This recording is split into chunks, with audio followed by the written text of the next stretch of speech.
All right, Raptor fans, it is that time of year again. Now, if you got you thinking to yourself, James, what the heck's going on with you, man? And you said you were going to do a video yesterday, and your voice sounds like crap.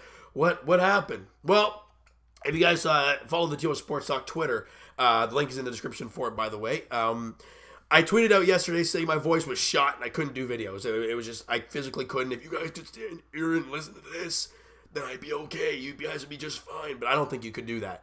Now today, as you can tell, it's a lot better than it was. There's going to be times where my voice is going to go a little shoddy, and I got a water with me just in case I need it. So it's been a rough last couple days, people. I apologize wholeheartedly for it. But again, we're here, and the 2019-2020 Raptor season is here. I'm excited. I know you guys are. Now, this season here, this beautiful season that happened last year is done. I loved it. It was one of the greatest moments of my life, and it's a moment I think none of us will ever forget. However, it's over now. The next season is upon us. There's no Kawhi Leonard. There's no Danny Green. I mean, I don't know what type of year this is going to be for the Raptors. A realistic expectation, I would say, would be 3, 4, 5 seed in the Eastern Conference. That's just the way I look at it. Now, anybody saying higher than that, you might be wishful thinking. I'm not too sure, but it sounds maybe a little bit too good to be true at that point. Anybody thinking that we're going to be lower than that, 6, 7, 8 seed, I think you're really underestimating what this team is all about. Because you got to remember, you don't have Kawhi Leonard. That's tough. You don't have Danny Green. It's pretty tough as well. But you still have a ton of guys who are going to win you a lot of games. And the first game of the year, tomorrow, at home, against the New Orleans Pelicans. I'm going to take a drink here, people. I apologize. It's just a rough one. It feels good. No Zion Williamson for the New Orleans Pelicans, obviously with that injury. I think it's his knee or something. I don't know. With a guy who's very top heavy like he is. Big guy up top, not a very big guy legs down. He is not a huge guy. So either he smartens up and leans down, or he gets bigger. He doesn't miss leg day. And the Raptors really get the job done.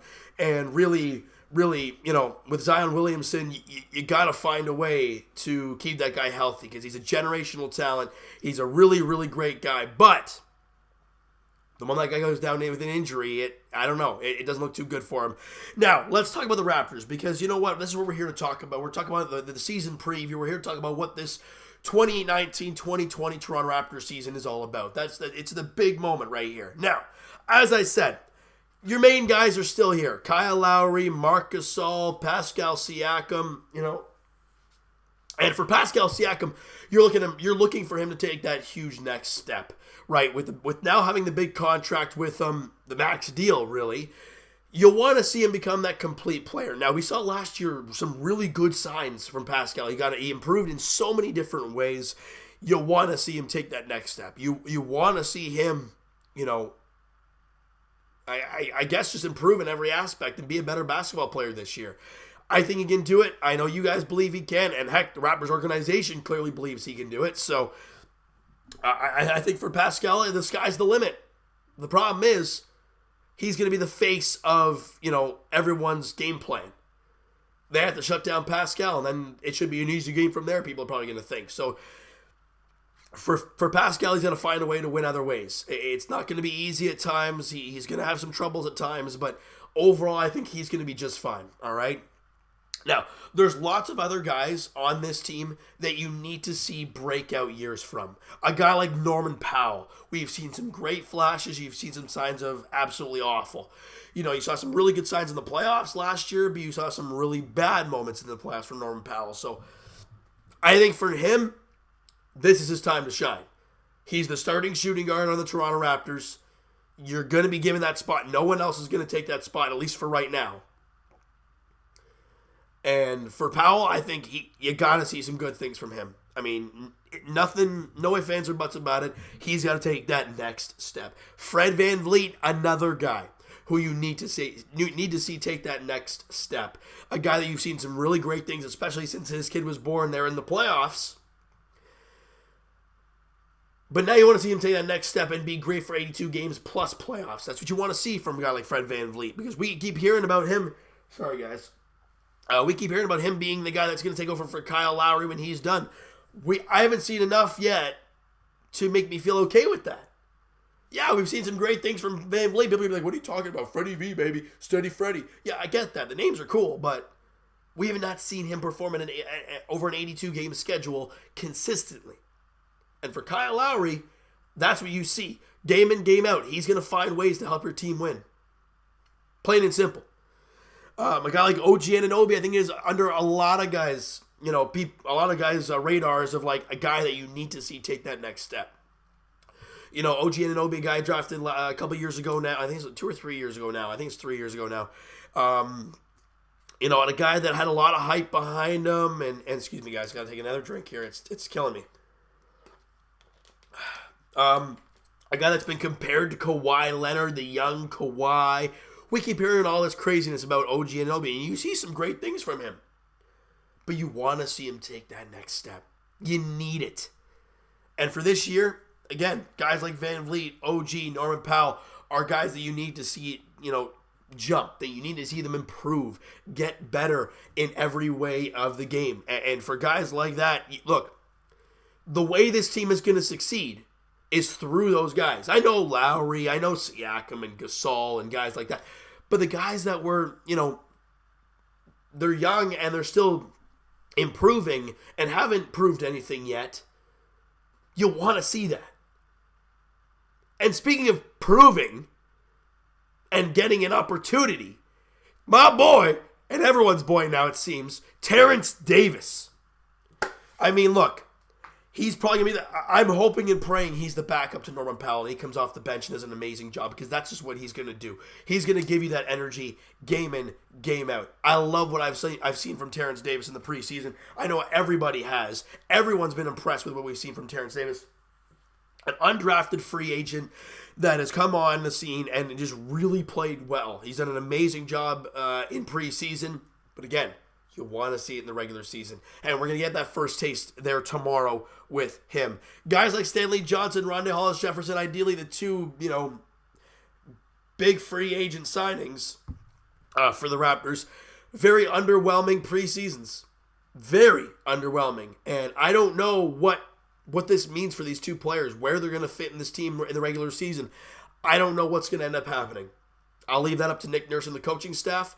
But as for Johnson, he's a good defender, but the guy can't shoot. I mean, it's just plain and simple. Did he make one field goal in the preseason? If he did, it was like 1 or 2. He was not very pretty. Rondé Hollis-Jefferson, again, didn't get a lot of playing time.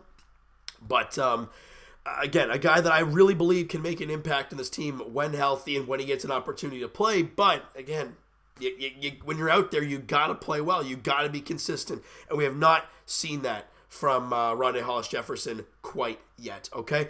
So, look, guys like Serge Ibaka, they're going to be doing good thing. Are we going to see a lot from Chris Boucher this year? I don't know. Again, a guy that, I wouldn't say there's a lot of pressure on Boucher to be great, but a guy that, hey, you won. Didn't he win like offensive and defensive player of the year in the G League?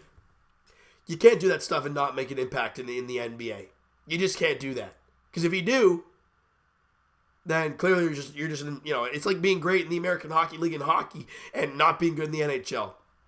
That happens a lot more than I think in the G League. But again, for a guy like Chris Boucher, I really want to see him take that next step and be a full impact player. He can block shots, he can shoot threes, but you want to see everything else kind of come together, all right? Anybody else here that I haven't touched on yet? DeJuan Hernandez, I don't know really how much time he's going to get with the team. Matt Thomas is a guy that I'm really intrigued to watch, a guy that's a sharpshooter 3. We saw that especially in the last game of the preseason. He can shoot the 3 really well. You saw it. I want to see it more, though. I mean, I don't know how much time he's going to get. He's a shooting guard as well, so we got like Terrence Davis and him might kind of flip-flop, or one might play the point. I don't know. I don't know how they're going to work it, but I want to see a lot of Matt Thomas. I like what I saw from him. Patrick McCaw, a guy who's going to come in and just bring energy, as we all know he does. And that's really going to round out the roster for the Raptors. Look, it's going to be a very fun season. I have that weird gut feeling that it's going to be a very fun year. How long is it going to last? I have no clue in the world. I have no idea. That all depends on what this Raptor team decides to do. Are they going to be a team who decides to go out there and play great night in, night out and get a great seed in the Eastern Conference and go in the playoffs feeling great? Or are they going to be a team that barely scratches in because they can't stay healthy or they can't be consistent? I don't know. I have no idea what we're going to see from this team. But what I do know is you're going to see people compete. Because all this team, is a bunch of guys who haven't really proved themselves, as well as a few vets who have. So you're going to see people fighting for spots and playing really hard, and that's what we're going to see. You saw the defensive effort there in that last preseason game. If that's the type of effort we're going to be seeing throughout the 82-game schedule, like I said, it might be a very fun year. But we're not there yet. It all starts tomorrow night, guys. 8 o'clock tip-off, Scotiabank Arena, Raptors, Pelicans. Obviously, the Pelicans are a very hyped team, very young team, a lot of great young players. Obviously with Lonzo Ball, Brandon Ingram, Drew Holiday, when Zion's healthy, you have him as well. So it's going to be crazy. It's going to be a great atmosphere there at Scotiabank Arena. The banner raising and all that tomorrow. It's going to be a lot of fun watching this team there tomorrow and throughout the regular season, all right? So you know what, guys? That is going to do it for this one. I made it through for you guys, all right? Smash that like button if you guys enjoyed this one. Hit the subscribe button if you guys have not already. Comment down below your thoughts on the video, your thoughts on what this season will bring. Anybody you're looking at as kind of like a breakout candidate, anyone, one person specific, let me know in the comments below, guys. Twitter is down below, like I said earlier. Follow up, send me a DM, do all that great stuff, and I will talk to you guys. Hopefully later tonight, Leafs edition, as they take on the Blue Jackets. I will be at that game tonight against the Blue Jackets. Sorry, guys. I'll be there at the game tonight against the Blue Jackets as the Leafs look to win their back-to-back games. And they started back-to-back. Actually, they go to Boston tomorrow. But game one is tonight at Scotiabank Arena. Korpisalo, Anderson are the expected goaltenders in the game tonight. And as for the Raptors, like we talked about, I'll be talking to you guys in game one of the season tomorrow night, 8 p.m. tip-off at Scotiabank Arena. I apologize. There will not be a live stream. It's just going to be an extremely busy day for me, and I'm hoping I can get home in time for the game. So it's just going to be a really crazy day. I apologize to you guys for not being able to live stream it, but I'll be talking to you guys post-game as we'll break down game one of the season for the Raptors. All right, so you know what, guys? Thank you so much for listening and watching. Hope you guys enjoyed this video, and don't hate me for the voice. Thank you guys so much for listening. We'll talk to you guys then.